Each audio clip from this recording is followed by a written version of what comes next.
வணக்கம், this is doctor Mythili. மிஸ்டபார்ஷன் பற்றி இந்த வீடியோவில் நம்ம பார்க்கலாம். தானாகவே நிகழும் தவறவிடப்பட்ட கருச்சிதைவு, இதை தான் நம்ம மிஸ்டபார்ஷன் சொல்கிறோம். அதாவது ப்ரெக்னென்சி கன்ஃபார்ம் ஆன உடனே நீங்கள் டேட்டிங் ஸ்கேனுக்கு போகிறீங்க.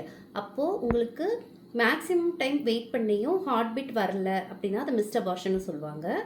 அப்படி இல்லைனாக்க ஹார்ட் பீட் டேட்டிங் ஸ்கேனில் இருந்திருக்கும், பட் செகண்ட் ஸ்கேன் போகிறப்போ உங்களுக்கு ஹார்ட் பீட் இல்லைன்னு சொல்லுவாங்க. இதை தான் நம்ம மிஸ்டபார்ஷன் சொல்கிறோம். 50 to 70% ஆஃப் கேசஸில் மிஸ்டபார்ஷனுக்கு குரோமோசோமல் ப்ராப்ளம் தான் காரணம். அதாவது நம்ம உடம்புல உற்பத்தி ஆகிற எல்லா கருமுட்டையும் ஜெனட்டிக்கலாக நார்மலாக இருக்கணும்னு அவசியம் கிடையாது. அதே மாதிரி எல்லா விந்தணுக்களும் ஜெனட்டிக்கலாக நார்மலாக இருக்காது.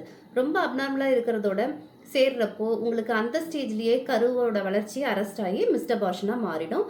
அதே மாதிரி எக்ஸ்ட்ரீம்ஸ் ஆஃப் ஏஜ் மதரில் உங்களுக்கு 18 வயசுக்கு கீழே இருக்குனாலும் மிஸ்டபார்ஷன் ரேட் அதிகமாக இருக்கும். 40 வயசு அந்த மாதிரி போகுது, 35 வயசுக்கு மேலே போகுதுனாலும் மிஸ்டபார்ஷனுக்கான ரேட் அதிகமாகும்.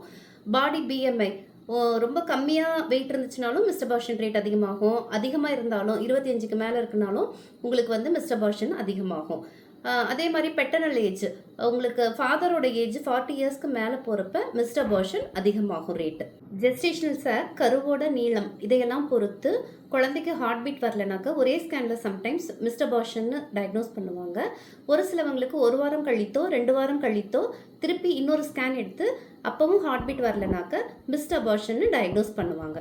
கெஃபைன் ஒரு நாளைக்கு 200 மில்லிகிராமுக்கு மேலே எடுத்துக்கிட்டிங்கனாக்க மிஸ்டபார்ஷனுக்கான சான்சஸ் அதிகமாகும்.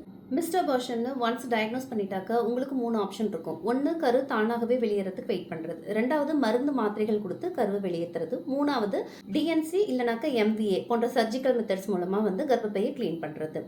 உங்களோட ரிஸ்க் ஃபேக்டர்ஸு, உங்கள் ரத்தத்தின் அளவு இதையெல்லாம் கருத்தில் கொண்டு மருத்துவரை அணுகி உங்களுக்கு எது சேஃபான மெத்தடோ அதை நீங்கள் செலக்ட் பண்ணணும்.